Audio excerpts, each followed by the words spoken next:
minutes away. We don't have a trauma center in the state. So we're going to Billings, we're going to Salt Lake, we're going to Denver.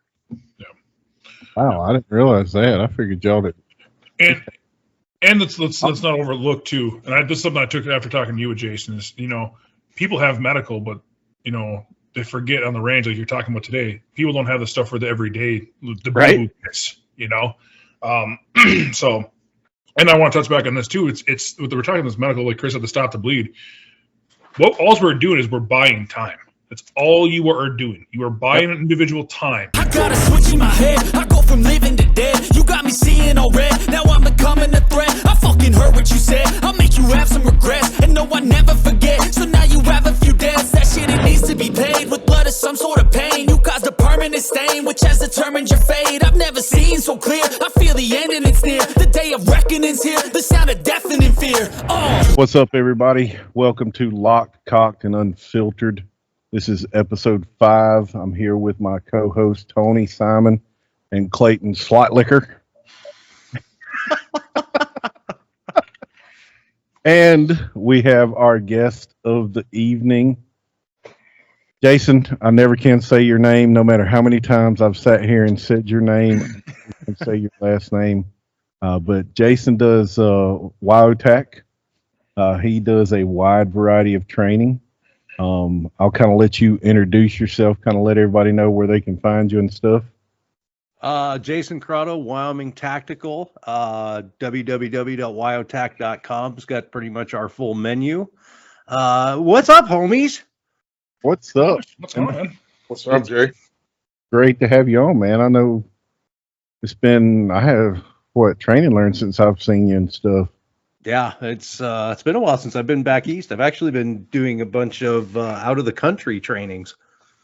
Oh, that's pretty cool. Where you been with that? So I did one impromptu in South Africa, and then I did one in Guadalajara, Mexico. Damn.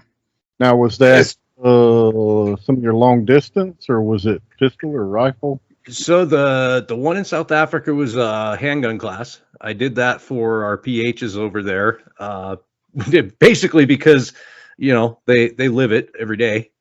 And then when I was in Mexico, we did a carbine class, and then we did kind of an impromptu long range. But when you're in the jungle, long range is kind of relative. Yep. Definitely spent. So you were training PHs to run a handgun for what? Yeah. Like backup or? Yeah. So most of them carry a handgun.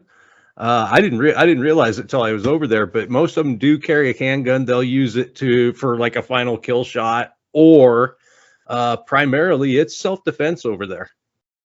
Yeah, I know South Africa has areas that are really bad. I mean, everybody remembers, what was it, the attempted robbery of the armored truck, and the guy the driver was actually former special forces.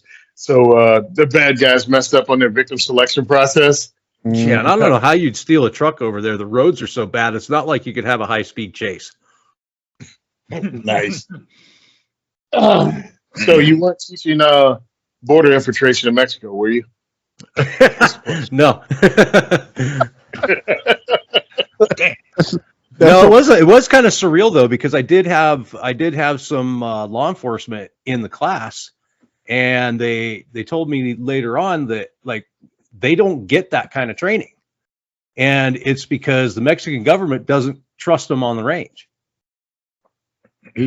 Brand new gun, but they're only allowed like 100 rounds of ammunition. It's crazy. I call that a well, let's be truthful though. I mean, most police forces here only require a 50-round qualification once or twice a year. So, I mean, it's not as if our cops here, for the most part, unless they pay for it themselves, get any training outside of department training. Well, right, but I mean, legally they cannot possess more than 100 rounds at any given time. Oh, yeah. Shit. No. So it makes it hard to do any kind of real training. Keep that down, Jason. We don't need nobody in New Jersey hearing about this. They'll be. Well, God, I mean, I tell you what, like New Jersey is easier than Colorado at this point. No. Oh man, tell me about it. That's crazy what you got going on out there. Well, we tried to warn people well before, and usually what we get from gun people is the same old, I wouldn't live under those rules. I'd move. Why are you staying? I'm like, you need to fight because if you leave, there's no one left to fight. Yep. Right. Absolutely. Yeah. And I mean, I've talked to some friends that I have in Colorado, and there was some serious contemplation of leaving, but they're looking at it and it's like, no, this is my home. Right. And I think a lot of this stuff is going to get overturned. It's clearly unconstitutional. It's just going to take time. No, you were you joined the lawsuit, didn't you, or something in Colorado with that? Yeah. So last year, Colorado passed a law that changes the requirements to issue concealed carry in Colorado. Now, before I had always just used my NRA certification in order to do that, because my classes are so far above and beyond what Colorado would require. But now they've changed it to where you have to be a resident. You have to hold a Colorado concealed carry. You have to have your curriculum approved by local sheriff, and jump through several other hoops. Now, it doesn't really put much of a kink on what I do because I didn't really, do a lot of certification in Colorado. However, I would have students that did want that. Mm-hmm. See, that's kind of like the way it is here in South Carolina. Is you've got to have any nationally recognized handgun certification, which right now is NRA or USCCA, and then once you do that, you send them a copy of your credentials with essentially the syllabus of everything you're going to cover, and then they have to approve that. See, the problem with doing that, and I think you guys would all understand being instructors, is I don't always know what the curriculum is going to be walking into class because I don't know who my students are going to be. I had a student actually email me a couple weeks ago asking for, what's the curriculum and what should I be practicing and what should I be doing, this and that and the other. I said, well, honestly, I can't really tell you because I don't know exactly how this class is going to go. No, I agree. I totally agree. I agree. Yeah. Well, the thing is, you keep. I mean, this is just coming. I don't know who else works for government. You keep it vague as possible. You don't add specifics. Right. We're going to safety, marksmanship fundamentals, like you just vague. Because truthfully, you don't know if you're a good instructor. You don't know how you're going to have to customize, because you do customize each class to the students you have. I mean, it's like only law enforcement would go in going, this is what we're teaching. And this is what you're going to learn in this class. And this is how every class is going to go. And I'm like, well, law enforcement in front sight, right? Yeah, it's like, because you got a script, bro. Lead front sight, low forward front sight. So my whole thing is real training. Okay, that sounded bad, but I don't care. Actual trainers that care about the process and care about the student is going to customize it. But law enforcement is there to check a box that said you're trained. And if you screwed up, they're not responsible because they trained you. I mean, Greg Elephant said it best. Whoever pays for your training benefits most from their training. Right. Right. And I get that, and I understand objective standards for law enforcement, for military to a certain degree, but our students aren't those typically. So we kind of have to tailor it to them, and I know you guys have seen this. You'll have 8 students, 10 students in a class, and you have 2 of them that are, dead beginners. And then you have 3 of them that these are, they're certificate collectors, right? They've been to every class they can get into. So you have to kind of tailor the class to meet both of those needs so that all of those students leave satisfied. Right. Yep. I actually had 100%. I had one of those because he actually works for the nuclear plant out here. Mm-hmm. Every certificate that he got for taking training, they would actually give him a raise. Oh no. Nice. Thinking like, was it enough to cover the cost of the training? Yeah, no kidding. as long as he had been with them and for the certs he had, probably, yeah. Wow. Yeah, because he actually, we were, it was a summer class and it was hot. I mean, I'm not gonna lie, it was hot. There was like 2 hours left. He's like, I just don't think I can make it. I'm like, just let me know when you can come back and we'll finish these 2 hours up and then I'll be able to get you your certification. Then he got all mad at me and stuff. I'm like, dude, you didn't finish the class. We froze our butts off today. So I rolled into class and it was 33 degrees and the wind was blowing. I hate you. God, it was like 80. 86. Yeah. 87. It was 70. It was 75 here 3 days ago. At least your chocolate's safe, Chris. It didn't melt. That's because Chris has me locked up in the basement. I'm still down here in South Carolina. Oh, dude, I was so mad. I was teaching a class last weekend, and one of the most beautiful places on the planet. It's Star Valley, Afton, Wyoming, just surrounded by the mountains. I'm pretty sure I could throw a rock and hit Idaho. And the range, it's an indoor range in the basement. Oh, God. Ugh. Look, as somebody that uses indoor ranges exclusively, it's a lot, bro. All day at an indoor range is a lot. It wears on you, man. No. It does.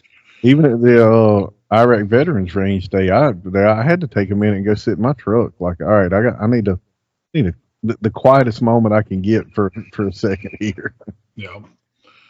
Well, that's why everybody should be running suppressors. Right. Agreed. Agreed. 100%. I actually just had that in my class today. This husband and wife came out, and they took a class with me last weekend. They took a permit class this weekend. I was like, we want to shoot your rifle. I'm like, okay. I'm like, not only are you shooting a rifle, but you're getting to shoot a rifle that's suppressed right from the first time from the go. And she just had that big suppressor smile on her face. She's like, oh, yeah, I love this. That's great.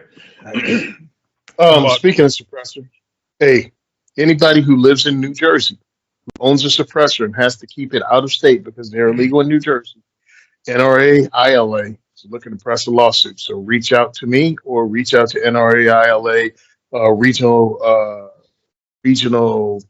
I forgot what his real title is. His name is Darren Cohen. Reach out to me. I'll get you in contact with Darren. We're trying to launch a lawsuit to legalize suppressors in New Jersey. So we're trying to get some stuff done. I would throw a congratulations out because 26 of the 28 reform candidates were elected to the NRA board, including my good friend Jason Wilson, the owner of Lucid Optics. He got elected to a 3-year term, and in talking with him, I see big things coming for the NRA. I see a pretty major turnaround coming. That'd be good to see. Yeah. My friend Teresa Einacker got on. John Richardson got on. These are actually people that have been fighting for the Second Amendment on their own prior to this, and I think that's what the NRA board should have been made up of in the first place anyway. Agreed. Actual advocates. Yeah. Right. Not people that were bored and looking for something to do with their money. Tony, if you send me his contact info, I'll put it up in the screen. Make sure to put it in the credits. Yeah. All right, cool. Actually, if you make a post on Instagram too, I'll share that out too. We got to share that out. But so, Jason, what is it? I mean, you have a wide range of stuff that you do teach, but like your forte is long range, correct? Long range and carbine, typically, those are my two most popular. We're getting into doing some reconnaissance training, so it's more the field craft stuff. Mm-hmm. Small unit tactics, patrolling, hide sites, things of that nature. And that became a spin-off of our 5-day long range. Mm-hmm. Nice. We also teach. I mean, we do medical classes. We do obviously the pistol stuff. That was where I really came out of with the intuitive defensive shooting. This year I'm on the training tour, the PDN training tour. So yep. That's been a lot of fun. Nice. Yeah. Speaking of that, let's kind of jump right into why we wanted you on. It's because something that you and I are working on, excuse me, collaborating on. It kind of, we had this conversation after Chris and I had this idea with his pistol. Was it Chris 201? Yeah. Your 201? Yeah. So it's Chris's handgun 201 mixed with my medical. And after talking to you about it, you kind of sparked the idea of why not do that with a carbine? And I'm like, that's a great idea. So actually, let's dive into that. And we had we talked about it on your podcast, but let's do it here again too. And so basically what we're doing is we're taking this carbine and mixing it up with our medical class. So it's going to be June 21st. 21st. Yep. I'm Yeah, looking at the 21st. calendar right now. Yeah, June 21st of this year out in lovely Shoshone, Wyoming. yeah, there you go. Right square in the middle of the state. Yeah. So we're doing that together, and I think it's a great class that we're going to put together on there for people, because going with the medical standpoint, that I had that happen today in the class. Everyone's like, "Well, medical," and they're like, "Well, why is that important?" I'm like, "Well, it's very important, actually." And we've talked about that on your podcast. If it's not, it's almost more important than carrying a gun every day. I just saw a quote the other day that medical saves more lives than your pistol does. Oh, absolutely. And I'm like, I really like that quote. I'm really sticking to that because it's it's something that I want to drive home to people. And I think that with a combination, because let's be honest, people take a medical class, they learn the stuff, they take a carbine class, but can you perform that medical under stress? And that's the whole goal of this class. Is that's what we're going to get you to accomplish. That's what we're going to get you to do. Because once you start adding that stress, doing medical, the whole dynamic changes. Right. And we talk about that in a lot of our classes, carbine, pistol classes. We talk about, one-handed shooting, weak-handed shooting, because maybe you got injured, but stressing, that's one thing that I have not added into some of my classes is actually using, okay, you got to put on a tourniquet and now you got to continue to fight. Yeah. So this is going to add a whole new dynamic. And this class is more than just carbine and medical. So the carbine class that I have, we call it primary, secondary, because the assumption is that you're probably, if you're running with a carbine, you've probably got a pistol on you too. Yep. So a lot of this is about making your transitions from your pistol to your rifle to your rifle to your pistol, back and forth, being able to run that rifle both hands, because we don't have a weak side. There are instances where you do need to be able to go left-handed, or if you get injured. One of the things we were talking about in the classes today, because this happens. So I do a drill where we have different things written on the targets, and we'll call out something that corresponds to that target, but it's always it's supposed to be a center mass shot. But inevitably, almost every class this happens, they'll shoot whatever the item was that I called, and not the center mass, because that's the perceived threat. I actually looked into this. The FBI has statistics, and it's up there, like 75, 80% of self-defense shooting, somebody ends up getting shot in the hand because they view the weapon as the threat, not the person. Yep. And it kind of something you just said I want to touch on is, like, we talk about in these classes why we teach offhand only or one-handed stuff, because you may be injured. But nobody has actually, not that I know of, maybe somebody out there is doing it, has actually put the two together to actually put that to the test. And that's kind of where I had the idea with Chris and now you. And Chris found out when I did the class down in Atlanta. Chris found out real quick about tourniquets and how tight they have to be. And I will say this: if I'm bleeding out, I will say Katie can put a tourniquet on me all day long, because I think I still have the bruise. But oh yeah. Chris, I don't know if you want to talk on that about the medical aspect of what you learned and what you took away from that course. The big thing for me was, like, you see a lot of the necessarily, I don't want to say fake stuff, but stuff geared more toward, like, stuff like that, just trying to make it look. So, that was one big thing for me, is understanding the difference between what's real and what's not. That was a huge thing for me. But because I know enough medical to be able to make sure somebody's going to stay alive. Right. And Jason, you talking about getting that into some of the drills where they put the tourniquet on, and I've thought about doing that, but I'm also, like I said, I don't feel comfortable teaching that stuff. I can show them how to put a tourniquet on. I don't know. I think a lot of the students around where I'm at don't really fully understand medical and what all's involved in that. I do teach some offhand shooting and one-hand shooting with the handgun and with the rifle. Do you do some of that with your rifle as well too? Yes, absolutely. because we want to be able to make sure that we can run that firearm in any configuration and in any condition we might be in, especially when it comes to shooting left-handed, or what somebody would consider their offside, because I get left-handed shooters all the time. So now their right side becomes that's their offside. But especially because we talk about it in the context of you're moving around vehicles, you might be moving through a building, you've got walls, you have vehicles to move around, and that keeping it on your right shoulder all the time, your dominant side all the time, it may not present the best thing to do. If you're going around a right-hand corner, all I want to be able to present is a gun and an eyeball, and I want to put the bad guy under duress. Right. Exactly. And that's why it's funny watching everybody look at me when I tell them they're going to be shooting their rifle in their, non-dominant shoulder, and everybody's like, wait, we're going to do what? And for that exact reason, that's why I walk up and I'm like, look, here's me leaning out from the left side with it in my right shoulder. Look how much I'm exposing compared to just a quick transition. And now it's only what I need to get out in the rifle and a little bit of my face so I can see the optic and stuff. Mm-hmm. So and I've had a lot of eye openers when I try to tell people they have too much on their gun, and then when they come back from my 301 and have to do stuff, and they finally realize they have shit on their rifle. Come on, I have aquarium bubblers on mine. Oh no, what do you call it? Or the No, just go to the transgender gym. Go to the gym more. Just go to the gym and lift more. And I'm like, you guys talk a lot of jazz for somebody that just takes it out of the trunk, takes it into the indoor range, shoots it, and then puts it back in the trunk. And then they go home and they clean it every time. Every time. Well, you have to clean it every single time.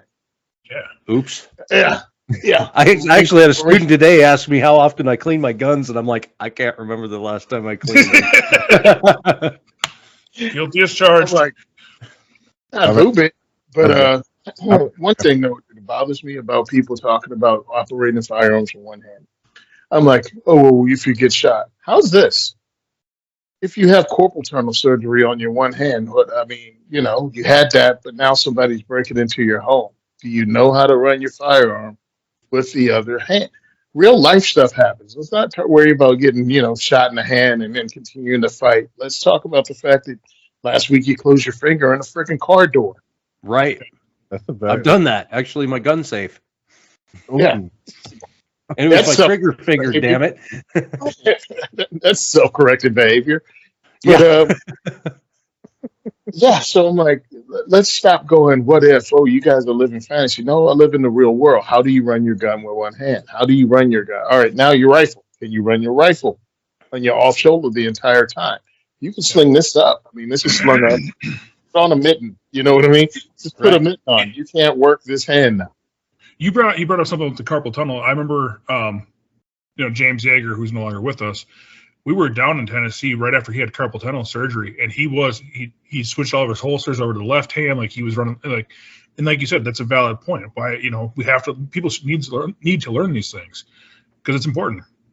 You never know. Yeah, you're talking the temporary scenario. You break your arm. Yeah.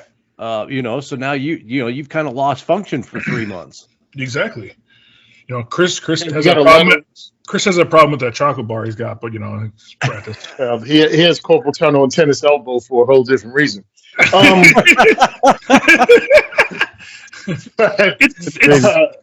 on that. Don't worry. It's so creamy. I listen. That's nice. I usually don't do this.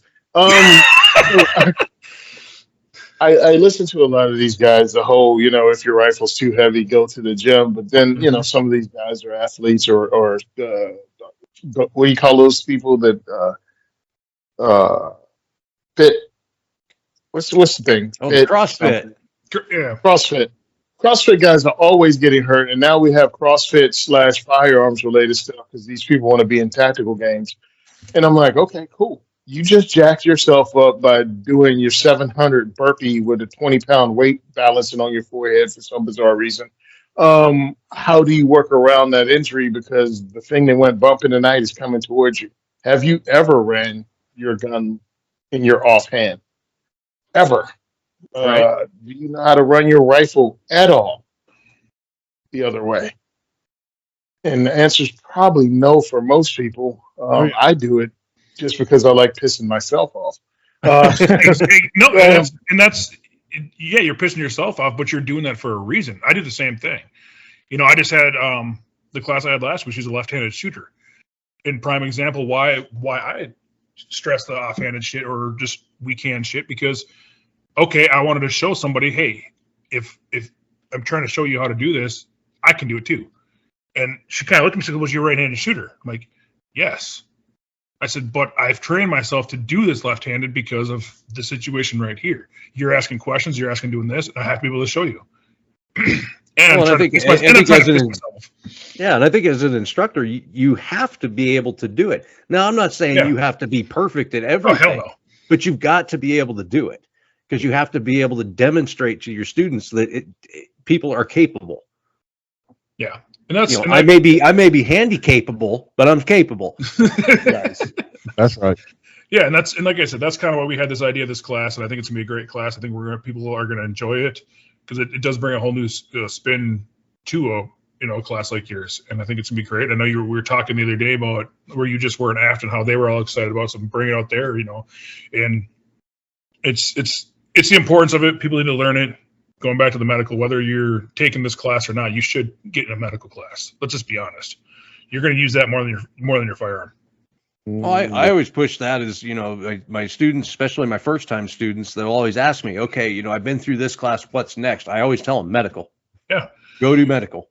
And just so people know this, you come through a medical class, Chris knows. No, don't be like Chris and get it stolen out of your vehicle. You receive a med kit. All right. There's a bonus because a good med kit, I mean, because if you're getting it from the class, like that's awesome because a good med kit, you're probably looking $300-400. Yeah. Oh, yeah. No, just like I said, don't be like Chris and leave it on your center console. Hey, I didn't leave it in my center console. It was actually in a floorboard. True. One thing I can think is they thought there were narcotics in it. Probably. They probably thought it was some like paramedic that gets to bring his shit home. You're probably right on that. But no, that's one added bonus that we provide, and that's for the class that Jason and I are doing. That's what we're doing too. You will leave with a med kit of some sort. You're going to be at NRA, right, Jason? I will be. Okay. Flying out of here Wednesday, so I screwed up the dates, so we're showing up a day early. Yeah, I'm still trying to get you that contact for North American Rescue for someone talking on there. If I get that, I'll get that to you, let you know. But yeah, this class is gonna be good. I know Chris is taking my medical. I know we're talking about doing medical down at his place September 13th. If anybody else wants the medical stuff, let me know. I'll gladly come to you and do it. Actually, you have a contact for North American Rescue that I could have given y'all, but unfortunately, since they're not doing training anymore, he is no longer with the company. Yeah. Boo-boo. Yeah. So, no, it's gonna be good, and hopefully sometime I can come out to Tony's neck of the woods and do a medical out there for you, Tony. That'd be awesome. Yeah, and if you get a good med class, like definitely take it because there's not a lot of guys doing them. Nope. No, there's not. And that's why I'm totally grateful for Clayton to come out because he teaches medical a lot more than I do. I can get people through the basics. I teach about a 4-hour class, but Clayton's a lot more involved in the medical side of it than I am. So what you're going to get knowledge-wise from him is going to be 10 times what you'll get from me. And just to make sure everybody understands, this isn't a stop the bleed medical class. All right. So you're going to be learning that, but this isn't just here's how to put a Band-Aid on type class. Right. This is way more in depth. And no tampons. But my governor says I can have them. Well, yeah, okay. What do you do? Do you use the minis for the 22 and the maxis for the 300 blackout? I mean, come on. Nice. It's a heavy flow day. That's why you purchase the multi-pack for your med kit. And you can even swim with it.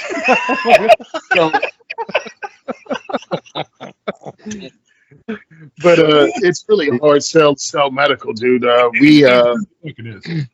So in my job we had the mandatory we had the mandatory death by PowerPoint active shooter class that we had to take with the training lieutenant. So we're in it, and I'm like trying to be nice, because I'm trying to be really nice. And I'm like, this was a garbage class. And I finally said, hey, Mine was online when I was with Verizon. oh, believe me, they switched it online now. But this was at least, face to face, but it was death by PowerPoint. And I said, hey, LT, can we, as civilians on the job working for the department, can we set in on your first aid class? I was like, because truthfully, what I pick up from this, if an active shooter thing happens, we're on our own until the active shooter is caught. So Right. you have to provide your own medical. I was like, I feel it would only benefit the department to have civilians to volunteer. Don't make it mandatory. Volunteer to take your medical class that you're having when other officers are having it. I was like, don't create a separate class. Just put in a chair. It's not going to be a lot of them. No, the department wasn't having any of it because God forbid you have civilians that are actually trained in life-saving medical working in the same building as you. Or also, let's not forget, going into the real world, it couldn't possibly completely benefit the department to have a civilian somewhere save a life. Right. And when it comes to the medical stuff, and to kind of touch on that, Tony, it's like it kind of goes with the firearm aspect. People don't know what they don't know. You ask somebody what the average response time is in their area, and they don't even know that. Half time, they don't even know. 5 minutes if we're lucky. How Yeah, long- where you're at. And they also don't even know like how quickly you can bleed out. And you start putting that in perspective for people. We all know how long does a gunfight last? How quick is that Yeah. over? Not very long. Exactly. But you can bleed out by the time EMS shows up. And Right. people are like, wait, what? I'm like, yes. This is the absolutely. reality of it. And like where I was teaching the class today, your wife has been there, so she knows like where it's at. There is no ambulance out there. If there is a major emergency, they're sending a bird. So not only do we have to have the medical knowledge to buy the time for that patient, but now we have to know how to land a helicopter. Right. Like we have to be able to bring them in. We're all equipped with flares and smoke grenades and all the stuff that we need to get a helicopter in there. But like today, we were dealing with 30, 40 mile an hour winds. Helicopter probably wasn't going to be able to land. No. So now what do? We have to plan for those eventualities. And that's one thing that I talked to a friend of mine, Caleb Cossey of Lone Star Medics. I brought him up here and did a med class a couple of years ago. And he has like completely evolved his med classes to, he's got, I think it's range response from the moon based on Wyoming response times. Because he's in Dallas. So he's used to having those trauma centers like 7-10 minutes away. We don't have a trauma center in the state. So we're going to Billings, we're going to Salt Lake, we're going to Denver. Wow, I didn't realize that. I figured y'all did. And let's not overlook too. And this is something I took after talking to you with Jason is, people have medical, but they forget on the range, like you're talking about today. People don't have the stuff for the everyday, the Right. boots, So, and I want to touch back on this too. It's we're talking this medical, like Chris had to stop the bleed. All we're doing is we're buying time. That's all you are doing. You are buying an individual time. If they can survive it, they survive it. If not, you have to understand that you are not a surgeon in the field. You have to do what you got to do to buy them time. I know some people train with decomp needles. That's something I've done very little of. Do I carry them? Yes, I do. But do I teach it? No. Is it something? You can't.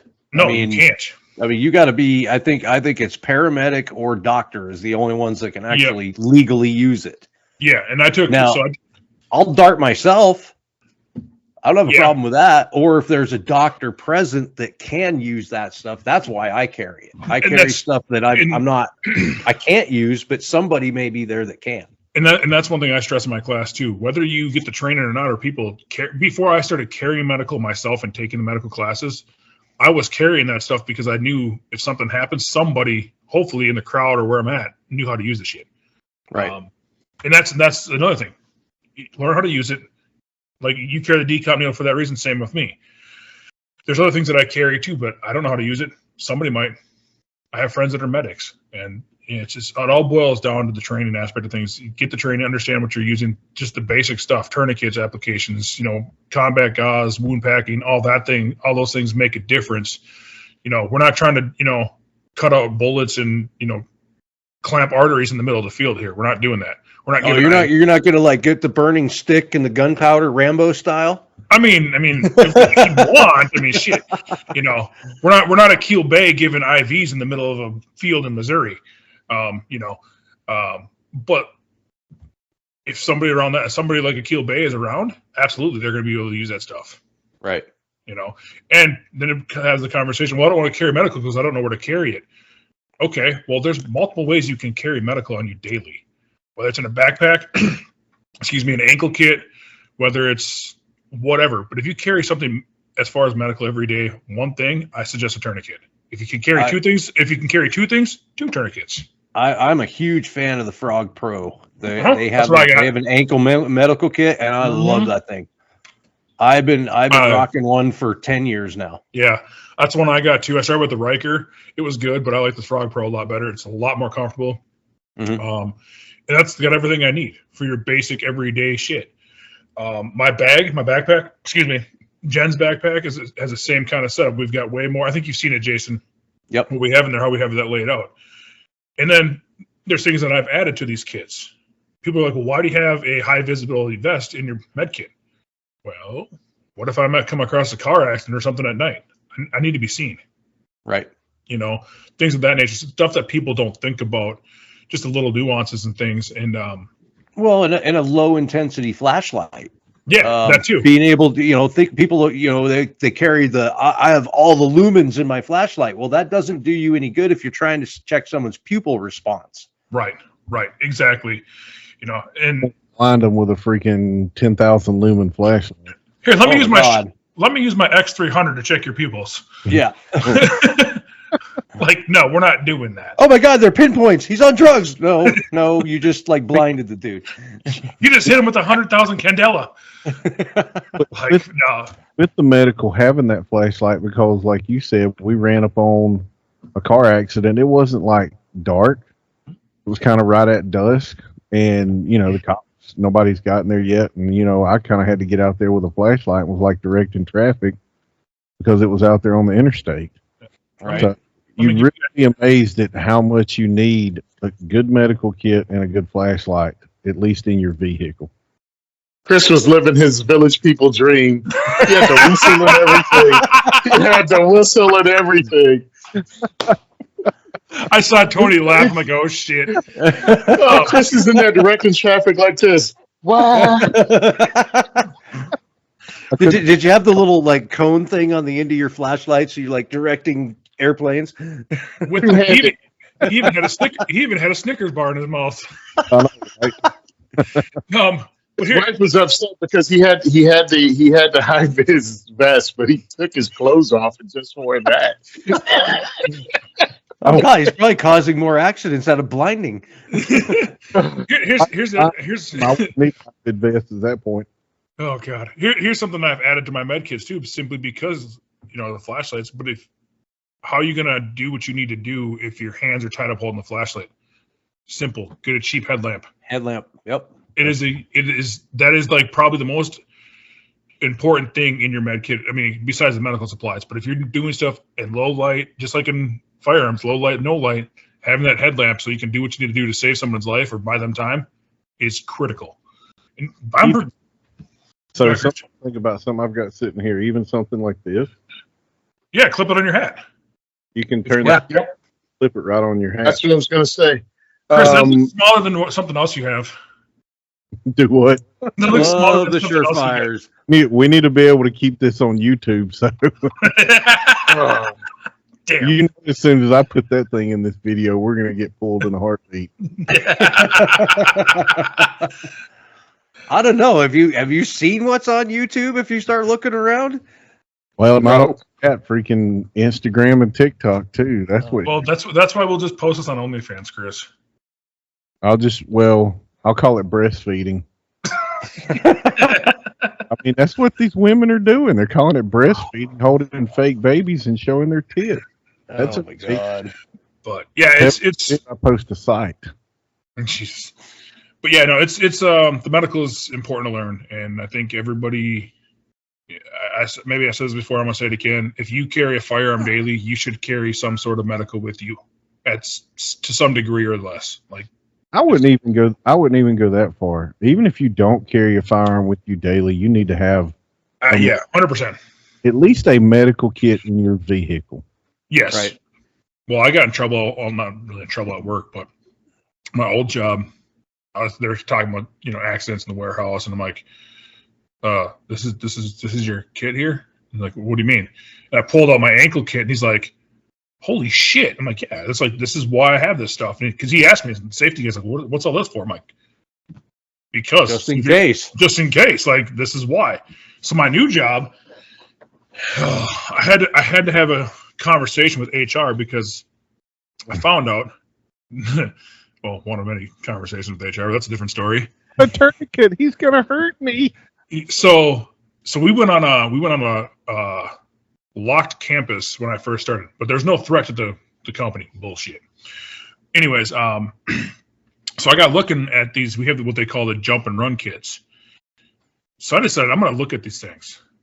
I'm looking at it, what's on there, going through this. I'm like, where's the tourniquets? Where's all these things? Right. So I had a conversation with HR. I'm like, why don't we have these things? She's like, well, what do you mean we do? I says, where are they in these kits? Guess where they were? So basically, these jump and run kits are these little plastic toolboxes, about that big, whatever. So these tourniquets, the kit that it came with was in the bottom of that toolbox, buried, still in the plastic wrapper. Oh God, were they at least like cats? They were cat tourniquets. I'll give them that, but still in the plastic wrapper, buried under everything else. Because my favorite is when you get this, and I applaud places like Sportsman's Warehouse and Cabela's and stuff, like they're actually starting to carry actual trauma kits. Yep. The problem is you open these things up and you get like a SWAT T tourniquet, or worse yet, a RATS. Mm-hmm. They build them as cheaply as possible. They're not really effective. And I tell people, because I get asked the question a lot, and I'm like, you have to build your own kit if you want a good one. I'm sorry. Mm-hmm. Just building your own kit, and also you can't order everything off Amazon because you'll end up getting fake gear. Yep. So that's another thing you need to go. I wanted to say something before we got too far away from this flashlight of lower lumens. What is that, Chris? Talk about build your own kit. That's the list. There you go. There you go. That's what you're working on, huh? Nice. Yeah, to rebuild kit. Go ahead, Tony. No, I just wanted to get this out real quick because a lot of us, again, tactical flashlights, all the lumens, yada, yada. One of the small flashlights that someone gave me from Streamlight a couple of years ago at SHOT Show was the Pocket Mate. Mm-hmm. The Streamlight Pocket Mate is very small. It's actually on my bag in the other room. It's very small, about the size of a quarter, and it has 45 lumen. What are you trying to say? Nice. Chris has got a Pocket Mate. Pocket Mates. So he keeps it in his prison purse. So this has 45 lumens. It also can kick up to 350 if you need it, but it has a carabiner. It also has the ability to spin around, and you can clip it to the bill of your cap with the 35 lumens, and now you got a headlamp. And it's small. It's ounces. It's like a couple ounces, because a lot of the things we hear about people making excuses. I can't carry a med kit. What am I going to walk around with all this stuff like I'm Batman? All this stuff doesn't have to be bulky. Doesn't have to be big. I actually did a little pocket dump of what do you call it? Like an office, politically correct office pocket dump of things you can have, tools that can actually help you save your life or even get stuff done. One of my guys had the toilet stall, the door on the toilet break when he was in the bathroom, and he had no tool, nothing to get out. So he's stuck. And I'm like, all you needed was like, dude, a knife, just anything to be able to slide in and work that back. And now you're stuck in a toilet. What's up, bro? Small multi-tool kit, just a small one, just one of those little small foldies. You would have been fine. Everything doesn't have to be a massive kit. Stop making up excuses we did a show and we said, are you adding or subtracting? Are you an asset or aren't you? Do you bring anything to the table? You can be very helpful with a flashlight, a med kit, and not take up a lot of room. No, and that's why I'm really big on the ankle med kits, because I'm to the point now. I've worn it for so long. It feels weird if I don't have it. And one of the things I found out, like especially med kits, like for anybody that flies a lot, they will allow a med kit. They don't even question it. Nope. I would advise though, don't get the super expensive. What are the Leathermans? The Raptors. Yeah. The trauma shears. Don't take those because TSA will steal those. But just get a cheap pair of trauma shears and there's no issue. No. And I've carried it internationally. Yeah, because funny thing, we went to the first year. What was it? 21. Find a SHOT Show. And see, my wife's nurse, she was paramedic stuff, so she's got the trauma shears and everything. Yeah, we get to the place we're staying, she's unpacking her carry-on. Lo and behold, what she whip out? Freaking the collapsible trauma shears. And I'm like, well, somebody wasn't doing their job. Yeah. kind of going off what Tony was saying, that's what I want to grab is, this is my ankle kit right here. Yep, I have the same one. Yep. And it's got everything I need. Well, yeah, everything I need. Everything's in here. Got the cat tourniquet there, pressure bandage, chest seals. I can wear this all day long. What do you carry to cut with? Actually, that is not on here. That is, I took those out actually the other day because I was looking around at other shears. Normally, I do have the cheap shears in here just because they're not as bulky to carry on my ankle. But I'm playing with some other ones right now. The SOG is what I'm looking at right now, putting in here.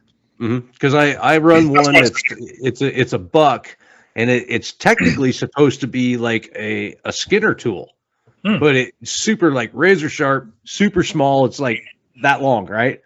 But tucks right into my kit, and I can cut a seatbelt. I can cut clothes off of somebody.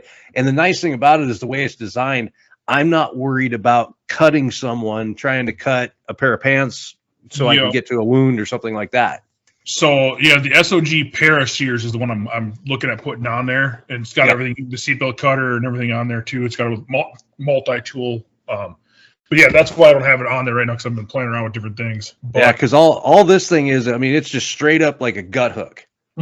But it'll do everything I need to do, and even that, like I've run that through TSA and not a question one. Yeah, I've seen those things. They do look pretty cool. And, even on my keychain, now granted, I got a push button. Most of these cars are going push button. Everyone's like, well, what are you going to do if you need a seatbelt cutter? Well, one, I have a seatbelt cutter on my key ring. Well, okay, what if that's not on you? And that's just sitting in your center console and you roll the car over. Well, guess what? What I did is I took a little bit of zip tie, and I zip tied one on each back of my headrest, my passenger seat and my driver's seat. Mm-hmm. So I have them. They stay there. So if I do roll over or get in an accident, I have access to one. Yep. So getting the Rescue Me seatbelt cutters and glass breakers, I've had to use them. They're freaking awesome. Something like that to carry. And they're small. They're lightweight. Like Tony was saying, it's not bulky at all to carry. And these are things that you can do to, potentially save someone's life. Well, and it might even be your own. Yeah, exactly. You have to consider that aspect too. Yep, absolutely, 100%. And that's where I'm looking at adding. I've seen these before because I had the Rescue Me's on my headrest, but I'm actually looking at adding the headrest med kits from. There's one at Refugees Medical. There's a few other companies that I know of that are making them. I run the Dark Angel. Yeah, that's the other one, Dark Angel. And my wife and I both have them in all of our vehicles. Mm-hmm. Because the back of my passenger seat in my truck, so the headrest, I've got the Dark Angel kit, and then down from there I use a snap rack for an AR. I've got a spare magazine for the AR, a spare magazine for my pistol that I carry. I've got I think it's it might be a Gerber, but it's got the seatbelt cutter, it's a knife, it's a glass breaker, it's got all that. It's in a lock sheath on there. So everything is within reach if I'm driving. Yeah, and actually something I took from Akil Bay's medical class when we took that up here. This is before I started laying my vehicle out. Is I took the North American Rescue throw kits. It's got everything. It's got the pressure bandages, the chest seals, all the tourniquets, everything you have. And I actually had them in each door panel of my Tahoe. That way you still have, no matter where you're at in the vehicle, you have access to one. So things like that, it's how you want to set your med kits up to, and that's what people don't understand. Where do you have them? I have them in my house. I have them in my cars. Like, we have them everywhere here. In fact, as I'm sitting here, I got med kits galore underneath my desk. Yeah. Oh yeah. I got one sitting 5 feet away from me. Yeah, they're everywhere. But it's you have to have access to these things. Even like when, I duty belt, war belt, whatever the hell you want to call it, we all have them on our belts. Well, Chris has got his prison wallet, but I don't know. That's his deal. But I don't know. Nobody gonna take it this time. Chris, you're not supposed to tourniquet around your balls to make them look bigger either. I keep telling you You that. can't tourniquet the taint, dude. It's not going to work for you, Chris. I can't. I mean, just telling you. Go look at my OnlyFans. Yeah. Naughty Santa After Dark. But yeah, it's how you have things staged out too, and that's the other importance of this stuff. It's kind of like, we talk about staging firearms in your home. Same thing with medical. And even in going back to what Chris said, even if you don't carry a firearm, but I don't know how many people have cut themselves with kitchen knives. Like, let's be honest. Cut themselves opening up ammo. Oh yeah. Well, in like the area I'm at, like, we have a lot of farmers. You would be amazed at some of the accidents that happen around farm equipment. I mean, people are losing limbs. 100%. And it's like not an out of the ordinary thing. No. Yeah, farm equipment is dangerous. You can't trust hose.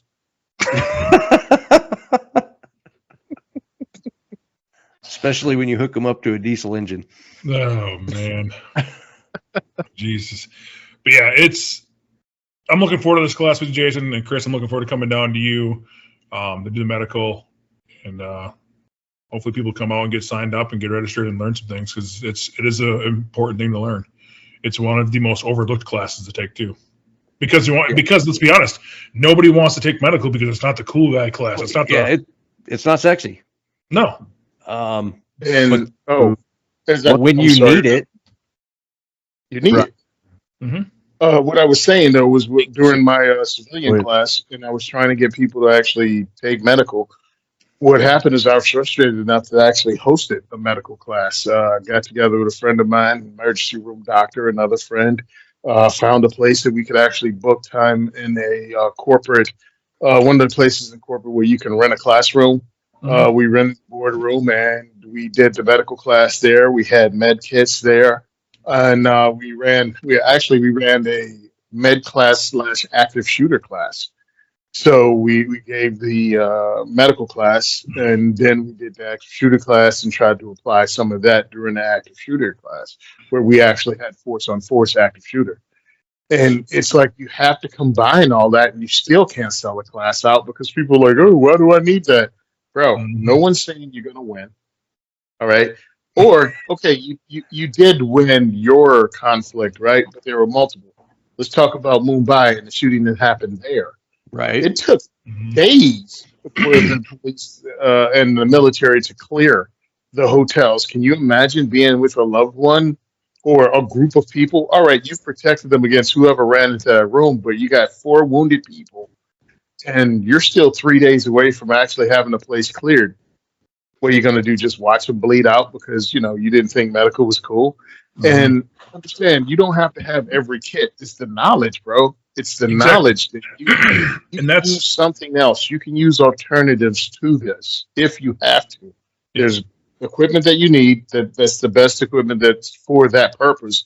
And then there's things you can use to substitute. And that's when the silly tampon comes in, or the other things come in. But have the correct equipment.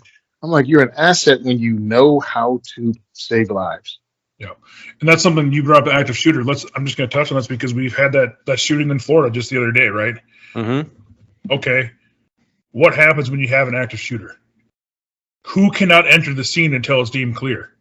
Yeah, the paramedics are the last one. Paramedics ain't coming. Yeah, but no one can get on that scene.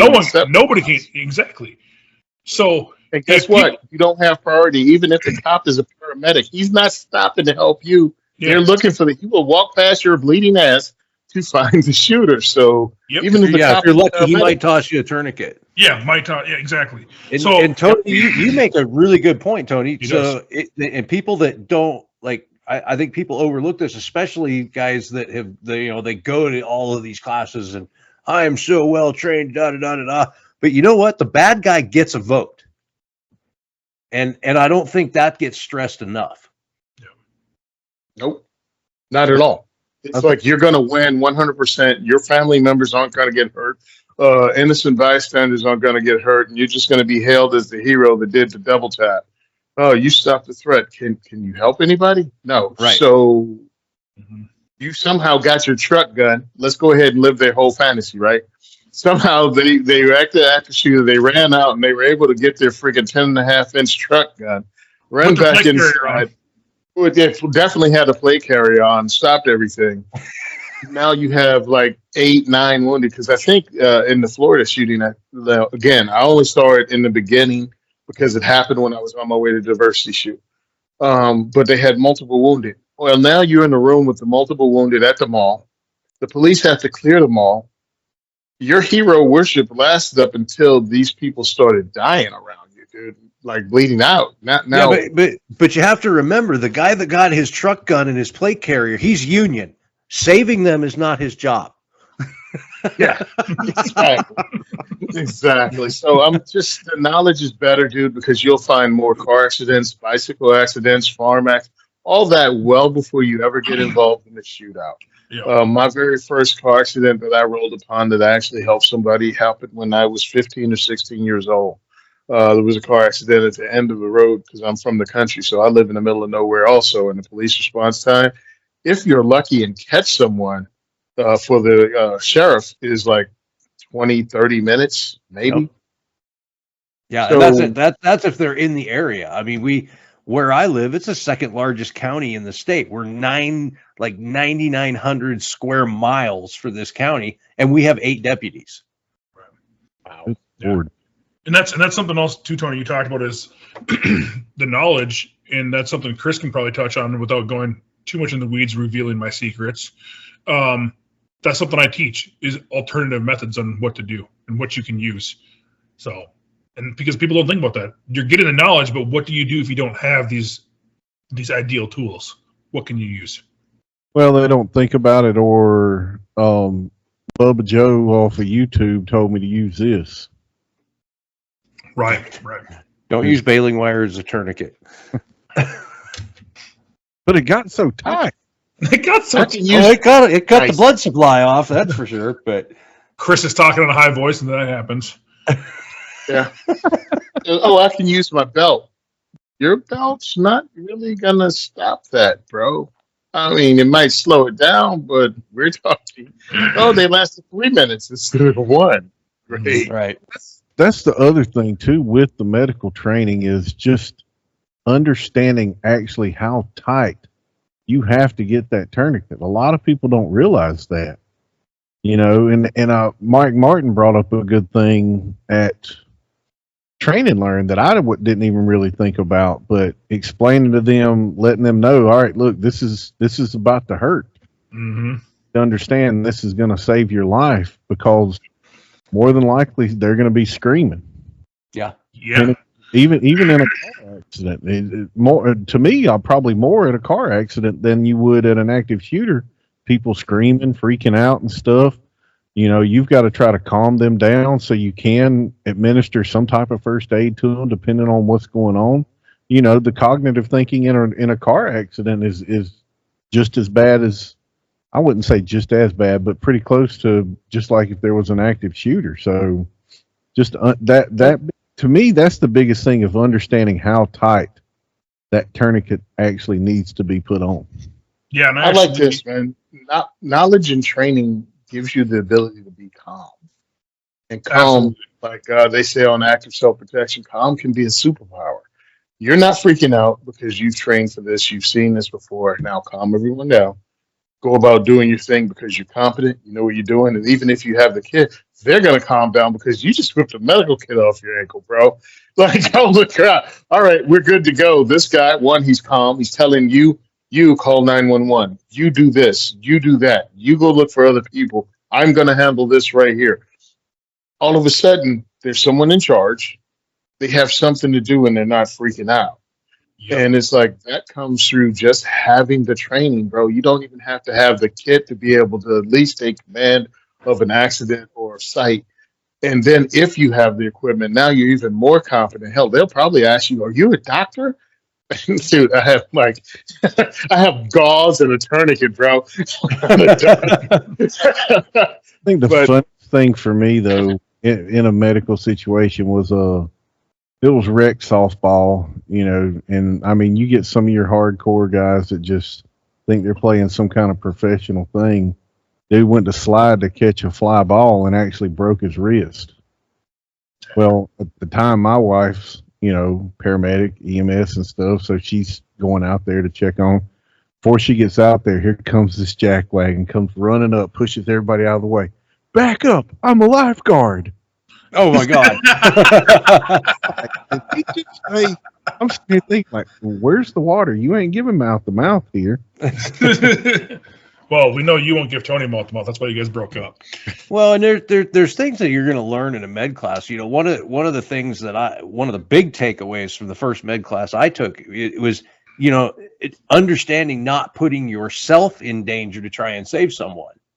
And to Tony's point, you know, we always talk about the humans have the response of the fight, flight, or freeze. Well, why do they freeze? Because they don't have that index card to reference to know what to do in that kind of a situation. They don't have that frame of reference. They don't have that training. So they're sitting there trying to cognitively process it, and there's no time for that. Right. Yeah, what's his name did that with the index card. He often says it. Actually, he took a class from you a couple of years ago, him and Rob Pincus. Oh, that was Bain. Yep. Michael Bain. Michael Bain. Michael Bain was where I first heard that index card thing from. And it was like, yeah, if you haven't seen it before, your ability to pull it out of nowhere is reduced severely. Right. Learn something that, dude, yeah, we had a whole podcast. If you go back to the Second is for Everyone podcast, I think it's like, I forgot what it's called, like add and subtracting or something like that. Do you add or do you subtract? Are you bringing something to the table where you just another person that uses assets and you have nothing?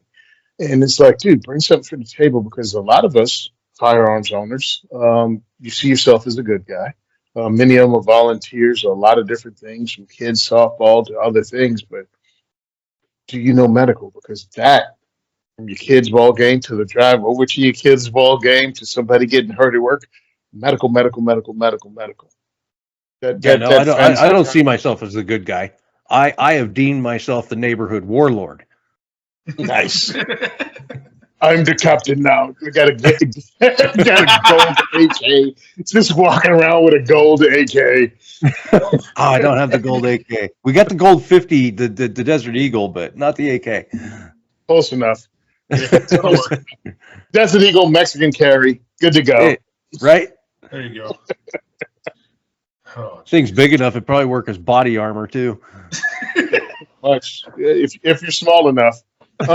Yes, I actually pulled up different shears because I'm checking them out, because I myself want to put together a kit, because right now I just carry a tourniquet on me. I have it in my bag. Tony, when you do that, hit me up. I can help you out. Well, Chris can too, but fuck Chris. Yeah. Not anymore. That's why I send him mute. Mute him. That's why you send chocolate gift. Yeah. The clone the Willie. Melts in your mouth, not in your hands. Yeah, no, hit me up, Tony, and I can I'll help you out with what I can get you, and you know, but all seriously, Chris can help you too if because you got the same discount. Chris, you're set up on that right now. Yeah, we're good. Okay, yeah, so one of us can walk you through and help you out and get you what you need. After a lie detector test and everything. Yeah, I don't fucking know why that took so long for you to get your shit, man. Fucking A. And you know, and people, ask, and Jason, you could touch on this because you said earlier carbine's kind of your thing. So let's have the conversation. Tourniquet on a rifle. So I'm torn on that because I have a really good friend of mine that has made an apparatus that originally, and that's what it was supposed to mount on a rail of a rifle. Mm-hmm. Not a bad idea. And where I think it really shines is if you have a house carbine, Mm-hmm. the rifle that sits next to your bed, because now you grab that rifle and now you have not only your rifle, but you have your tourniquet too. And it's all in one package. Right. For my guys that are out doing SUT and recce type work, I don't think it's a good idea. Because now you're exposing your tourniquet to the elements, to being damaged, to being lost. Keep that thing on your kit somewhere else. But for a home defense gun that's strictly like your bedside gun, having that tourniquet on the rail, I think is fantastic. Yeah. What about the same? Let's go with the truck gun conversation. What do you think about having it on that as well? And that's probably a good application for it too. Where I would avoid it is, your guys that are maybe on a SWAT team, where they're doing, a lot of movement through different environments, whatever, that may damage or lose that tourniquet. Mm-hmm. But the truck gun, the house gun, those are actually excellent applications for having that tourniquet on the gun itself. Yeah, I agree with you on that 100%. I have looked at that apparatus that he built. I need to get one. If you could help me out with that, getting one, I would love to get one. I could probably hook you up. Yeah, I would love to get one, put it on one of my rifles and test it out and kind of run it. I know Pincus, he tested it out. I'd love to get my feedback on that too, because I've seen other ways of people mounting tourniquets to their rifles, Ranger band under the stock, or I know Special Operations Equipment out of Camden, Tennessee, they make a sling that he sews a pouch on the sling itself, which you can put the old TK4 tourniquets on there, which I don't think you can get anymore. Those are horrible. A But TK4, really? Yeah. They're awful. Right. It's a coat hanger and an elastic band. Oh, I fucking hate that thing. But I've seen people use that. So I would love to get one of those in my hands and see if I could test one out, run it through spaces, see how quickly we can get it, applied and put it through the test. So yeah, it'd be great to get one. Because I do agree with you as your home defense, your truck gun, all those things. I think it's a great application. Because I do agree with you if you're out in the elements. I mean, where you and I live, we have this thing called winter and snow, and yeah, that's not going to go well for tourniquets and shit out in the elements. So that's kind of. Well, Chris, we get snow now. Yeah, we got 3 inches. Come on now. Yeah. Chris says that's a lot. 3 inches. Blizzard conditions. Couldn't leave the house for 3 days. My man's sick. But yeah, I mean, no, I agree with and let's be honest, if you're carrying your handgun, or if you have that truck gun, normally like somebody like you and myself, Jason, we have medical on us already. But I don't think having an extra tourniquet laying around is not a bad idea because let's be honest, because sometimes I'm gonna throw this out there, one tourniquet may not do the job. Now what are you gonna do? Right. So having a few extras laying around, one on a rifle, an extra one in your kit, you never know. Right. So yeah, I think it's a great idea. Like I said, that product I have yet to get, and I've looked at it several times, but it is something I'm definitely interested in trying on. Go ahead, Tony. Can you guys stress again why you don't want to buy some of your stuff on Amazon, like a tourniquet, about the counterfeit stuff? Well, because it's made in China. It's class. And it doesn't work. What do you say, Because they're Chris? trying to kill us. Take my class. Take my class. That's all I'm gonna say. I will just say this, that their counterfeit tourniquets are a thing. That's all we're gonna say. I'm not gonna go in the weeds, and people should take a class and understand why. And Yep. Jason, we need to get together and rack our brains on what Wilson was talking about to come up with some kind of content for that. But yeah, I don't want to divulge too much of the secret sauce here, but there is a reason for it. I know where you're coming from on that, Tony. That's a great question, but I think people should get in the class to understand why. Oh, I mean, that's cool and all. I just want people to understand it's not just Tony trying to say something funny. It's actually a real thing. There is a real reason Where- why Yep. there is a real reason why you don't use, don't say it's you get what you pay for type of deal. You don't use cheap knockoff tourniquets. Mm-hmm. Not only And, that, and don't put them in the dishwasher. Like they're not reusable. Washing machine. Gee, where have I ever heard that before, Jason? Oh yeah, your wife. Every time we Because talk about this, Because somebody like asked Actually the did that. question in a class. They're like, oh god, "Well, after I use it, could I put it in the dishwasher?" And it's like, "No. These are not reusable." no. But like I said, it's but yeah, it's there's a reason for it. Just don't get spend the money, get good gear. that's If you don't know where to find good quality gear, reach out to me, reach out to Jason, reach out to Chris. We can get you guys quality gear. Yeah, make sure you're buying from somebody reputable. Mm-hmm. I think a lot of people need to understand not just the medical off of Amazon. A lot of your gear that is on Amazon is geared toward airsoft. Mm-hmm. It is. I had somebody message me and was like, "Oh, I just got this new optic," and I'm like, "Where'd you get it from?" Amazon. I was like, "Oh God." I was I like, actually saw a Trigicon. Like, I mean, it is stamped on the side Trigicon. And it was $50 on T. "Yeah." I had a student give me one of those. Yeah.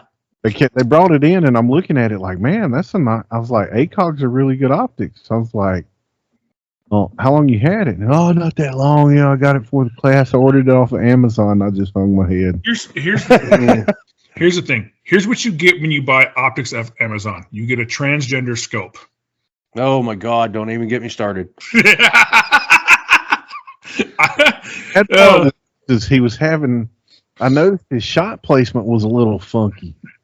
So I was like, "Hey man," I was like, "Let me take a look at that thing." So I looked through it, and literally the crosshair was cockeyed inside. Oh, Oh, yeah. Jesus. Oh, Good Lord.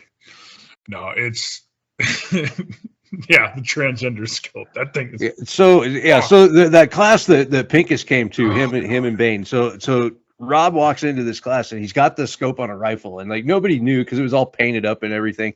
Well, we come to find out that it's a mill reticle in second focal plane, which it does not work. The mills only read correctly on 12 power, and the turrets were quarter minute. Like the longer you looked at this thing, the worse it got. who was smoking something when they freaking put that together? I don't know. It was an old Nikon.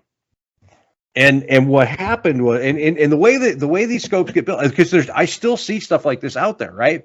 And the way they get built is some marketing guy goes and talks to his engineer, and he's like, "Oh, so I'm reading all of these magazines and all of these articles and stuff, and they say that this is the best, and this is the best, and this is the best, and this is the best. So let's put it all together in one scope, and then find out, well, now you're trying to get an Apple to talk to an Android." That's how they ended up with Frankenstein. Yeah. And it's just, and it's horrible. And it's because the guys that design this stuff, the guys that build this stuff primarily are not shooters. They don't understand what they're building. Mm-hmm. Absolutely. Yeah. And that's why Nikon doesn't do sport optics anymore.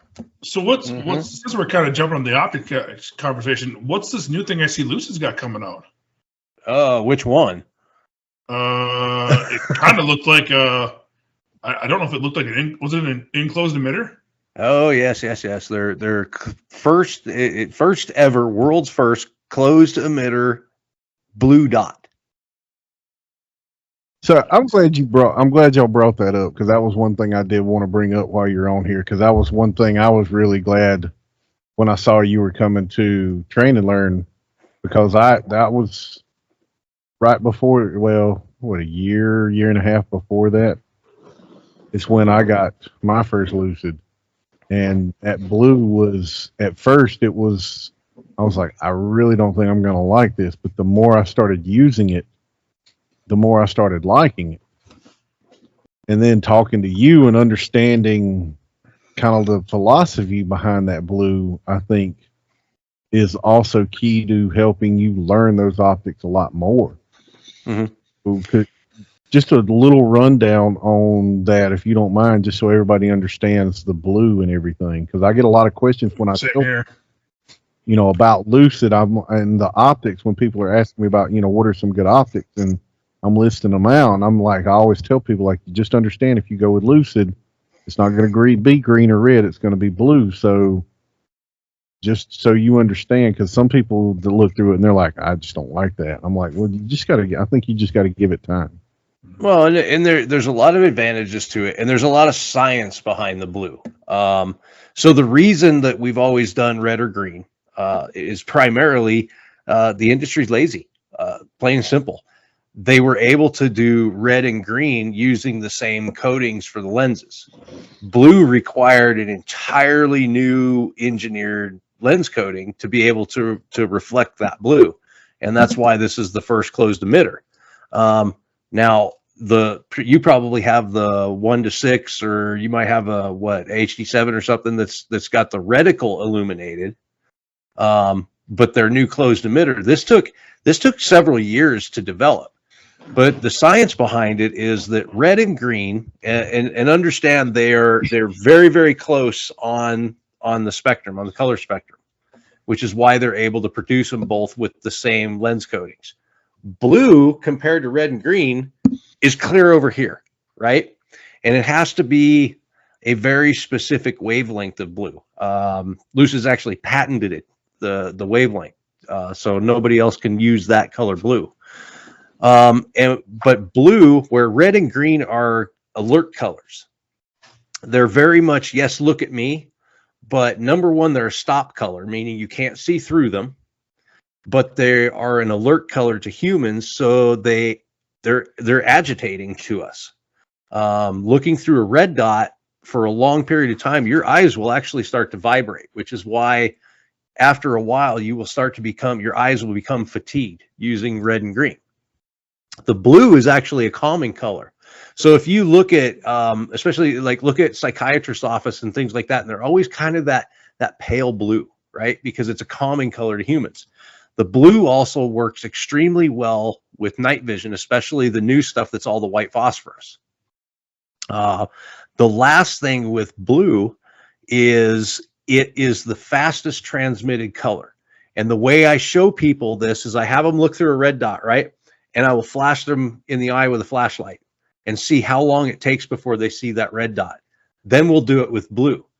Typically, it's half the time for the color to come back with blue. And I think that was something you were also explaining to me. Well, was when you open your eyes, blue. Yeah. Eyes have been closed. When you open your eyes, blue is the first color that you actually are able to see. And I think with colorblind people, that's predominantly what they see is blue. Yeah. So you got about 8% of the population that's colorblind in the red to green spectrum. For blue, it's about 0.02%. Well, I mean, I know that I've got a couple Lucid optics. I got the L7 and what's the other one? The E7. E7, yeah. E7, yeah. Yeah, and I've used them both, and the L7 LPVO, I love that thing. It took me a while. I'll admit, it took me a while to get used to the blue. I ain't gonna lie to you, it did. And I did notice that my eyes weren't getting fatigued. So what he's saying is real. Now I don't run the Lucid the L7 or E7 on my regular, but it's just, I do run them, and I do have people ask about the blue, so I can show them, hey, here's what's happening. And I've also noticed, and you can correct me if I'm wrong on this, Jason, that the blue with the people that have astigmatism is a lot easier to see and pick up than red or green. It'll come back sharper, and that's because of that alert color. One more advantage of it too is, so red and green especially is a battery eater. Green, you're going to get about 30% less battery life than red. So with the blue, you're going to get about 30% more battery life than the red. We've actually had an E7 that's been turned on to its highest setting for 5 years, and it's still running. Damn. Wow, I didn't know that. Yeah, no, it's the blue is definitely it's interesting. So if no one has actually looked into the blue, I suggest you do it. Read up on it. If you're around me or even around Chris, we have the blue reticles you can look through, and it does make a difference. Well, and one more thing to consider too. One of the things that Lucid really prides itself is, pricing these optics for what they're actually worth, right? Yeah. They're not upcharging for a lot of this stuff. So the E7, again, the world's first closed emitter blue dot, MSRP is $299. Yeah, and this thing's a tank. Yeah, I haven't broken it yet. And you can, it comes with several mounting options. I have mine mounted on ARs. I have seen people using an Arco rail. They're mounting it on pistols. That's what I have. And then I'm actually contemplating switching over to one of the shotguns just to kind of see what type of abuse it'll take. I know we talked about that when I was at your place, because I've seen pistols, I've seen rifles, and I kind of want to put it on a shotgun and just kind of see what if it'll hold up, and I'm sure it will. There's no doubt. I have no doubt. I have one of the old like the original M7s on my shotgun, and it's run just fine. Yeah, so there's no doubt in my mind it's going to stand up to a Beretta A300 or even an 870 pump. Like it's going to withstand that abuse. But no, I think it's definitely something that I was very interested, but I know Chris was, and I know my first Lucid was at LPVO. We're doing some parking lot deals at Train and Learn. Don't look primary arms. Yeah. Don't tell my wife. Oh shit, she found out. But no, it's 7 is also the acro footprint. So. Yes, it is. Yep. But if you're gonna mount it on a pistol, make sure you get the right acro mount. I found that out the hard way, because they have the Gen 1 mount and the Gen 2 mount. Get the Gen 2. Yep. Gen 1, I had a Chris situation with having a red dot come off the gun.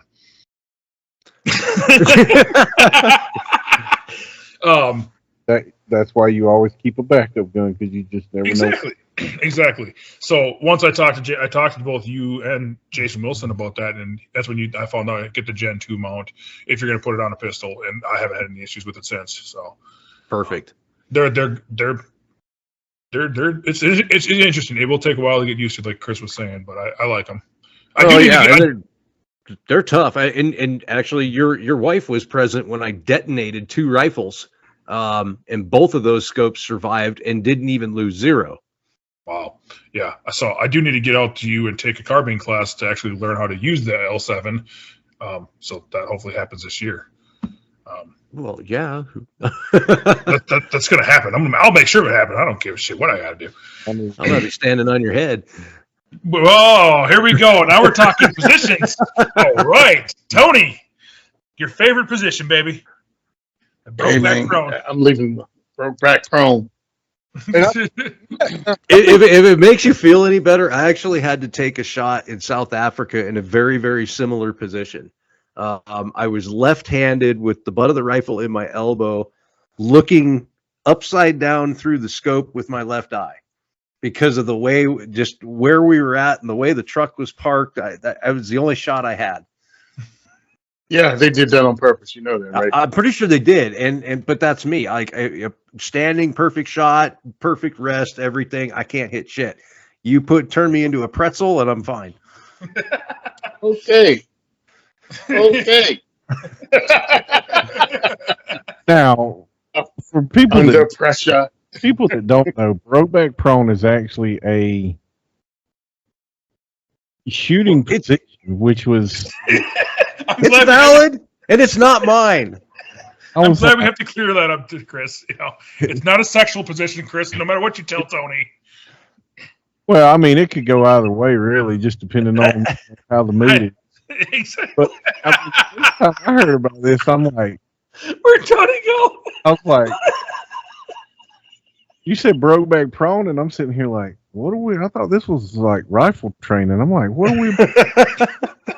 If you explained it, I'm sitting here thinking, how the hell am I going to get my body into that position? But I mean, there's definitely, you did a very good job explaining yes how to do that depending on your body type, and it was very unique position to think.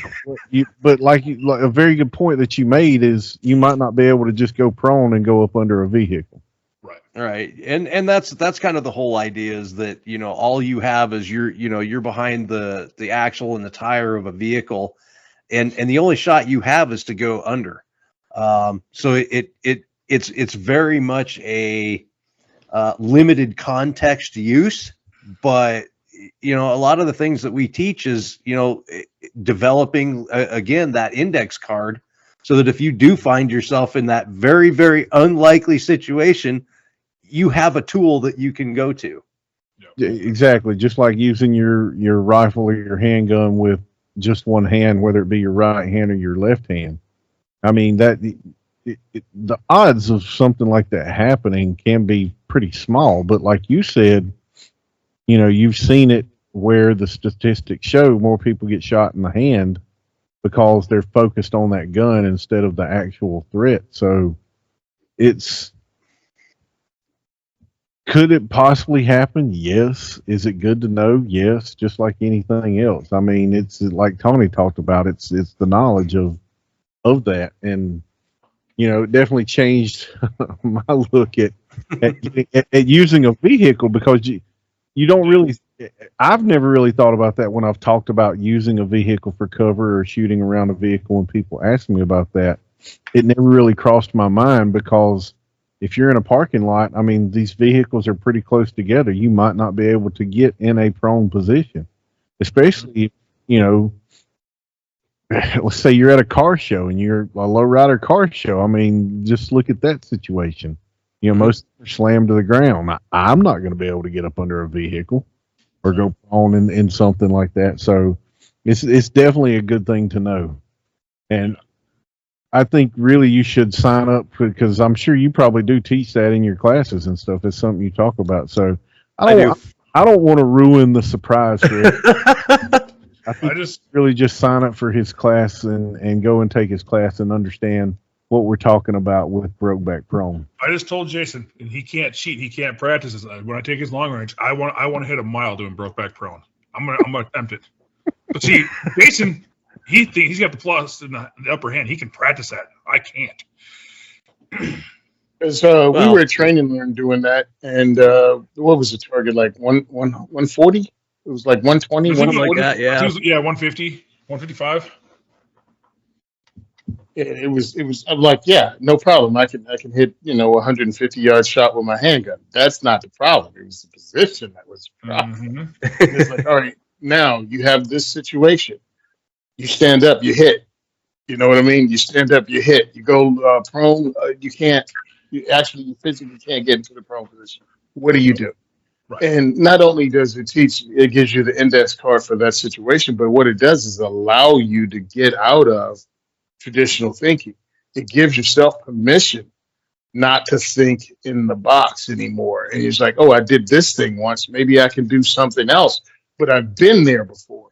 And that's one of the benefits of training that we try to explain to people. A good trainer will give you that. You picked up the knowledge, but also because I know this, I can probably do this thing too. Mm-hmm. Right. And it's like, yeah. 100%. 100%. I agree. I do have a question. I was looking over your website and everything before we got started, and I saw you do a 1-day hunter prep clinic. What's involved in that? I'm a little curious about that. So we wanted to do something that went beyond like basic hunter safety. So this is like where you would go after hunter safety. And the first thing that we do is we spend 2 or 3 hours in the morning doing basically a shooter tune-up. So I want to show these guys, make sure that their rifles are zeroed. I want to show them how to calibrate their optics. Get them shooting out to 500-600 yards. Now, would I necessarily call a 600-yard shot ethical? Not necessarily, but as a hunter, you should be capable of it. And I'll give you an example. 2 years ago, I was guiding a hunter who wounded an elk. Now this elk runs, up on top of this ridge line, skylines itself. And had she gone over the ridge line, we were screwed because it was going onto private property. I ranged this elk at 860 yards, but I didn't have a choice, and I was able to make the shot, drop the elk where she stood, but like I said, like I wouldn't have taken that shot in any other situation, but she was already wounded. I had to do it. Right. So knowing that you're capable of making that shot, I think is important. The ethics are one thing. So after we take care of that, then what we're going to do is we're going to go into talk about some medical. We're going to talk about tracking, field craft, that kind of thing. And what we're trying to do is work with one of the local farms to be able to have like a goat or a sheep or something to field dress and butcher within the class, so people can kind of understand how all that works too. I think that's definitely the thing right there. I think it's awesome because I'm sorry. I really want to get people involved because this is a new generation of hunter now. It's not being passed down by generation to generation. You have guys in their 20s, 30s, 40s, even 50s that want to get involved in hunting and seeing the whole thing, because we had, after 2020, so many new gun owners that there are people interested in this but have no, where do I go? Where do I learn this? And I think it's great that you set something up like that, because after I work on my cardio some more, because I really wanted to get out there. I want to actually participate. I grew up in a hunting environment. I grew up in the country. But let's just say my friends and cousins were morons, and I didn't want to go out in the woods with them because I might not come back. You mean They you just didn't? did some of the dumbest stuff. Yeah, exactly. Dick Cheney would have been very comfortable hunting in my neighborhood. So no, I didn't want to go with them, and I didn't. And now, as an adult, it's like, where do you go to learn these things? Where do you go to learn how to? What is an ethical shot? What is your skill set? Can you hit in the vital zone and drop this animal ethically? How far out? And by the way, I'll talk to you guys about my hunter introductory hunter one-day course. It's a Hunter Biden course, though.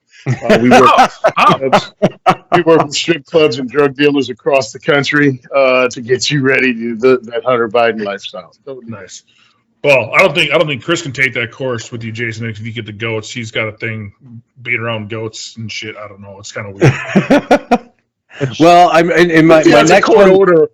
My next one that I'm developing. So I've decided because my wife said that, like, I'm teaching a class in Colorado in like 2 weeks, and she's like, okay, after all these laws and stuff, that's the last class you're setting up in Colorado. I'm like, no, you're missing out on a huge opportunity here. So I am developing the Rocks and Sticks Defense course specifically for Colorado, because it's all that's left illegal. Chris, that sounds like our idea of a class: how to buy a gun without your wife knowing. I wish I could. My wife's my FFL. Yeah, well, I'm hosed. Hey, Chris, sniper gray upper. Everything's going to be sniper gray. Exactly.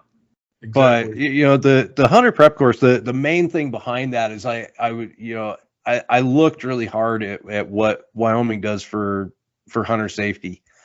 And I mean, I hate to say it, but that course is becoming so antiquated that it's almost not even relevant anymore. Right. That's what we got going on here. I've had my coworkers, a few people tell me they brought their kids to the range that's near me, that it's the same shit that I learned when I was 12 years old. Right. Yeah. 30, 40 years ago. It hasn't changed. It's like, we just had this conversation today. It's like, the shit hasn't fucking changed. It's like, why isn't this changing? So I think it's a great idea. I know we've talked about doing something like that here, bringing you out to do that. So I think we should definitely get that on the books too, to try to get something out here. I know 600-yard shot will be difficult to where I'm at, but we can figure something out.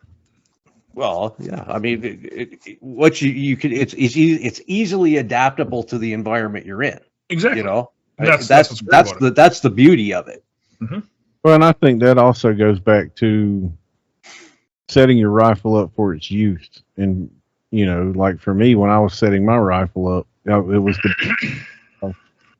because I'm not as rural as what you are, Jason, but I mean, I could have to take a 200, 300, 400 yard, maybe even 500-yard shot with where I'm at. So that was my thing, is like, do I want a red dot and a magnifier, or do I just want to get a low variable and be done with it? So after, shooting KDs and stuff, I was like, all right, I think low variable is going to be the way to go with this, especially, for me and where I'm at. Now I've got, another rifle that's set up with just a red dot, for those close quarter situations. But I think a lot of people get caught up, especially where I'm at, when they start asking me like, oh, do you do long distance? And I'm like, no, I've got places there around here that I can send you to.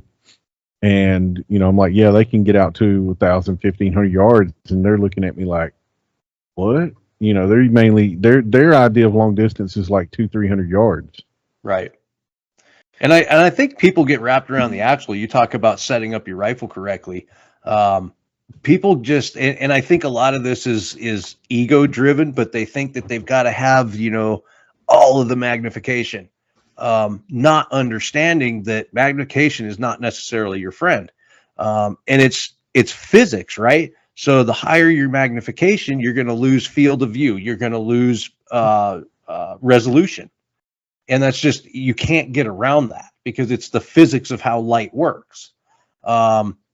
Typically even in like my ELR rifle and yeah, the scope that I have on that has all of the magnification. That scope's also capable, that rifle is capable of 3,000 yards. But typically I find myself running it on 14, 16, 18 power. And that's shooting out past a mile. Because that gives me the resolution, it gives me the field of view. I don't know how many times I've seen this. People will crank that scope all the way up to their max magnification and shoot the wrong target. Mm-hmm. Because they don't have a frame of reference anymore. Oh, yep. I've seen it. What gets me are the ones that I've had them come in with like low variables and we're at like 10 yards and they've got it set on like 3 power. I'm like, why? Yeah, why? Why are we doing that? Why? It's a shot placement. I'm like, what? We're at 10 yards. I'm like, you can see I can shoot a handgun and almost see my shot placement. I'm like, right. Your vision's not that bad. I'm curious though, is how many times have you had somebody come into a carbine class, not a long distance class, just a regular rifle class, and they're running like a 4 to 18 power freaking scope on their gun for something really close quarters? No, it's actually 14.5 by 4. Surprisingly, it hasn't happened yet. Man, I've been shocked. Now I did have one guy, probably the one, it was a 2 to 10. That's probably the highest magnification I've had somebody come in for a carbine course. Most people are running a 1 to 6, 1 to 8, or they're running a red dot. I've had a few come in with like a 4 to 16, something in that range, and I'm like, this is close quarters. We're not the longest, especially for me where I'm at. I mean, for where my range and stuff is. I mean, the longest I can get, I've ranged it out, and I think it's like 220. Mm-hmm. I mean, that's to me, that's 1 and 6 is perfect for that. I think even a 1 and 8 would be a little much. Yeah, and I'm big about about 2 or 3 weeks before the class and anymore it's getting to where it's automatic. Like as soon as somebody signs up, an email goes off to them that it tells them this is what you need to have. This is what this class is. This is kind of our maximum distance. And maybe I do need to start doing that because I kind of leave it up to, because I want the people to come with what they have so I can teach them, understand what they have. But I mean, coming in with a 4 to 95 freaking scope is for close quarters is not what you want, and I think a lot of people get them for my area that they get them and they've used them as a hunting rifle and they just assume that'll just carry over into a self-defense situation. And I'm like, you're going to go walking through your house with this on there. Yeah. And I've had more issues with people. They show up, they have got way too much stuff hanging off their gun, or they've got some super tuned thing where they got the absolute top of the line part for every portion of the gun and it doesn't run together. That's another thing too. I built a gun out of PSA parts, and it's gone head to head with JP's and beat them because people will overtune their stuff. They think they have to have that, that absolute high zoot, Wilson Combat bolt carrier group, and they've got to have this and they've got to have that. And what they find out is all of these precision parts don't work together. I'm just going to go ahead and say it real quick, because I know we're all probably thinking the same thing. Is buying all this shit, putting it on your guns, putting it on your rifle, does not make you a better shooter. No. Get good at your craft, and Exactly. and as you develop your craft, that's what's going to drive what you actually do need on a gun, or what you decide you want. Yep, 100%. Saw some of that when you were actually instructing at Train and Learn.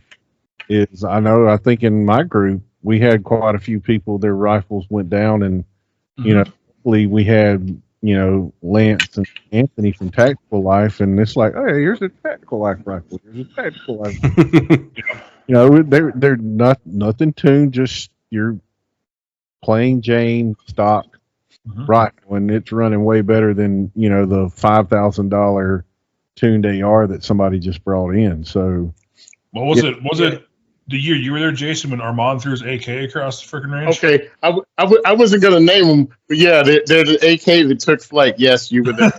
I was beside him. I might remember that. I was beside him. It was hilarious. I just looked over. Whoa! Whoa, brother, recoil control. Oh, that was great, dude. And I was shooting Clayton's rifle. In mine. Yep.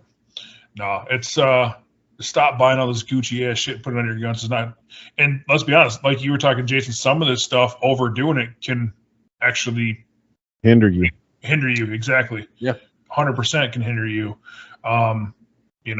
Everybody wants the whole cool look at me Instagram famous gun, but they don't know what the fuck they're doing.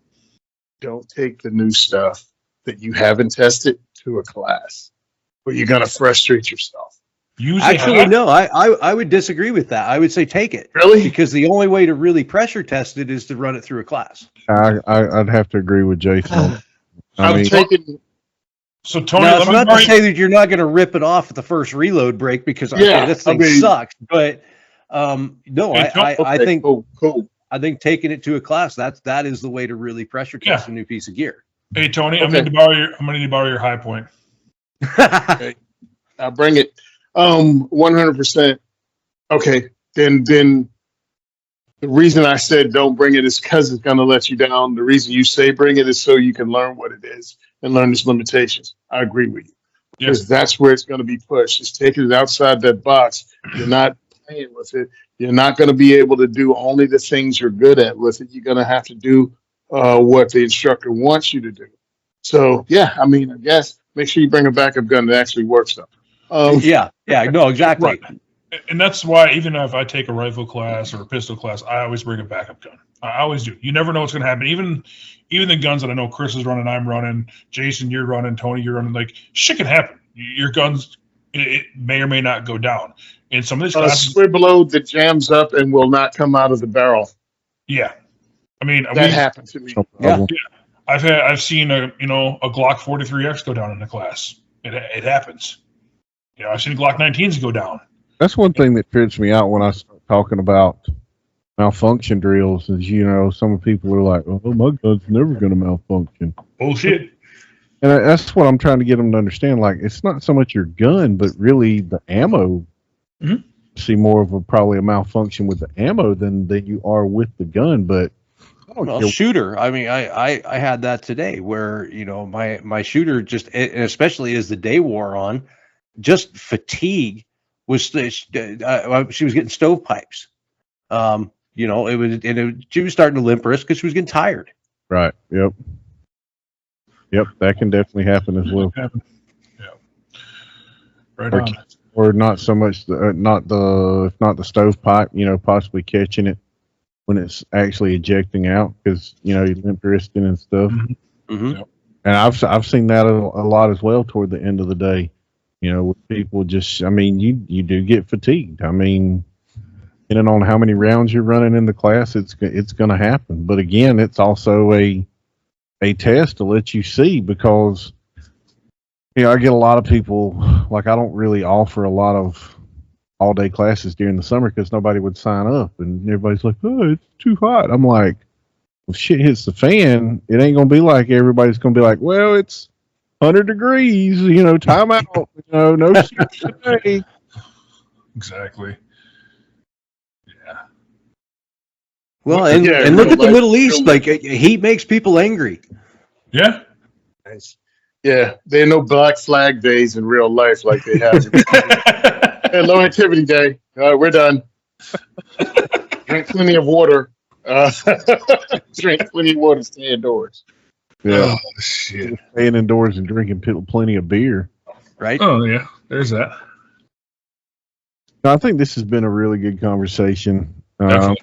I'm glad you took the time to come on with us. Because Appreciate it. actually discussing the lucid optics was something I wanted to make sure we got to, and discussing the blue, because I do think that's going to be a big game changer, and it is something. I think at first I was frustrated with it, and then I was like, I've got to learn it before I just say the hell with this. And the more I used it, the more I understood it, and then working with you and talking more about it at Train and Learn really helped me out a lot as well too. So I appreciate you taking the time, man. Oh, I Definitely. appreciate you guys having me on. This was fun. Yeah, it was a good conversation, and let's just end it out here. And where can they find you again, Jason? And obviously, our class is June 21st, and the links are both on my website, pivotaldefensellc.com, and then Jason, your website as well, correct? Yep, wyotac.com. You can also find me. I actually do another podcast. It's called Dear Shooter, and Dear Shooter, like you're writing a letter. Yeah, you should definitely listen to that. That is quite the podcast. We've been on it a couple times, and yeah, it's a good conversation on over there. So definitely go check that out too. So, but yeah, I appreciate you guys having me on. This has been an absolute blast, and yeah, I'm looking forward to our class. And If I know you guys, your so, web. What about social media? Is there any social media out there that they can? Yep, Instagram, Facebook. Instagram's Wyotac. I think Facebook's Wyoming Tactical. Yeah, it is. And then you can find me on LinkedIn. I'm there too. We are on X, but we're still kind of new to that one. Yep. And the PDN tour right now, correct? Yep. PDN tour is going on now. It's been going on for about a month, and it will go through mid-September. Yep. And one of the things that we're starting to get in, I actually just got them in the mail yesterday. Freedom Munitions, who is one of the tour sponsors. If you find me, I have 10% off discount codes. Really? What would that code be? I can't disclose that.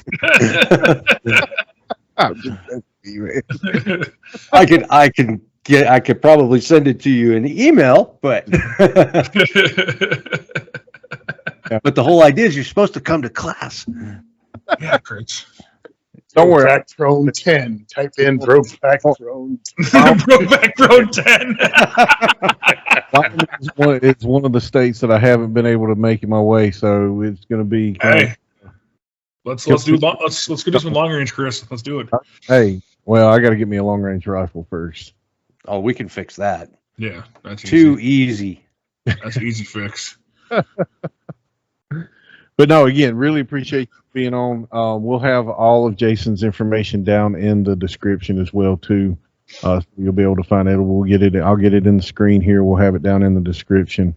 But definitely get out there and get a class from him. And you travel as well too. So if somebody puts a group together, you also travel as well. So if you can't make it to Wyoming, get some people together and maybe he can make it to you. Yeah, hit me up because I mean, right now my class schedule this year, I'm probably 60% travel. Yeah. Wow. That's awesome. Yeah. Let's not forget too before we sign this out, Chris. So let's talk. We got medical coming down to you September 13th as well. I'm coming down there, so let's definitely check that out as well. If you're in the South Carolina area near Chris, definitely get signed up for that. The link's on my website and Chris's website. And look, South Carolina. That damn big. If you down around the coast, you can drive your ass up here. So I get to do it all the time. It ain't like we're we're going across Texas or anything crazy like that. Right. Yeah, I'm an hour away from him right now, and I want to go see him. Well, that's because you guys broke up at fucking breakfast. Calm the fuck down. Well, look, the crazy part is we're going to see each other in Atlanta like it then next week. Yeah, next week. Yep. I'm not gonna lie. I'm jealous. All three of you fuckers are gonna be there. We ain't gonna make it. It sucks, but hey, it is what it is. It's life. is what it is. Hey, before we go again, if you live in New Jersey, you own a suppressor, but you can't bring it into the state, and you're storing it somewhere else, contact me, Tony at diversityshoot.com, and I'll contact Darren Cohen, NRA ILA. We're trying to launch a lawsuit to legalize suppressors here, and we need you because we need, what do you call those people that sue? Lawyers. No, plaintiffs or whatever. Oh, we need the person that- Okay, so you do the class action. Yeah. We need the people that are hurt by the lawsuit, so they can sue. So that's what we need. So please contact me, Tony at diversityshoot.com. Understand, when you don't win at the polls and you can't motivate voters to come out, you have to do it through lawsuits, and it gets expensive and it takes a long time.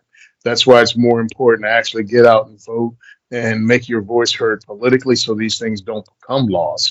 And then we have to fight our own tax money. We have to fight against our own tax dollars being used against us. Yep. So, 100%. Yeah, definitely. Make sure you get in touch with Tony on that one, and we'll have all that information in as well too. So definitely reach out to Jason again. Thank you so much. Yeah, thanks, man. It's been an absolutely great conversation.